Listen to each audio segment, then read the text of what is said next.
ଆଜି ହେଲା ମାଛ ଝୋଳ ଖାଇବା ପାଇଁ ବୋଇଲା ନାଳ। ମାଛ ଆଳୁକୁ ଭାଜି ସାରିଲା ପରେ ତେଲରେ ଚିନି ପକେଇଲା।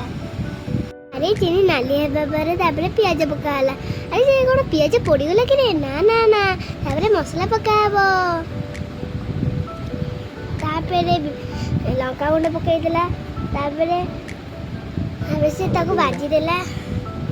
ତାପରେ ତାକୁ ମସଲା ପକେଇଦେଲା। ଆରେ କ'ଣ ମସଲା ବାହାରୁନି କି?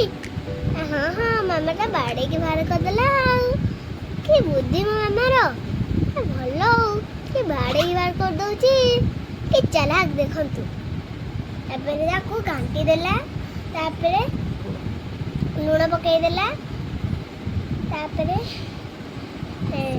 କଷିଲା କଷିଲା କଷିଲା କଷିଲା କଷିଲା କଷି କଷି ପୁରା ତାକୁ ନାଲି କରିଦେଲା। ନାଲି କରିଦେଲାନି କ'ଣ? ତାପରେ ବିଲାତି ପକେଇଲାନି। ମୋର ମନେ ରହୁନି ଆଉ। ବିଲାତି ପକେଇ ସାରିଲା ପରେ ଟିକେ ତାପରେ ପାଣି ପକେଇଦବ।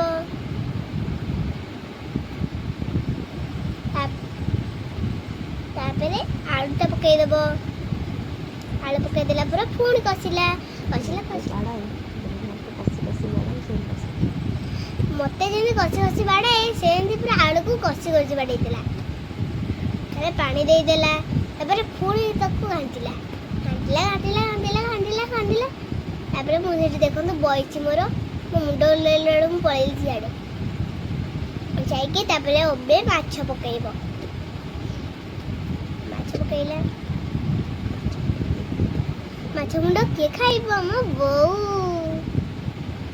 ଆଇନା ତାର ଡାଇବେଟିସ୍ ହେଇଛି, ଟିକେ ଟିକେ ମାଛ ଖାଏ କିନ୍ତୁ ମୁଣ୍ଡଟା ଖାଇଦିଏ। ତାପରେ ମାଛ ସବୁ ପକେଇଦେଲା। ତାପରେ ଆମ୍ବୁଲ ଦିଟା ଆଣିଥିଲି ପକେଇଦେଲା। ରେଡି ହେଇଗଲା ମାଛ ତରକାରୀ। ଯିଏ ଖାଇବ ଆମ ଘରକୁ ଆସ ବାହାରି।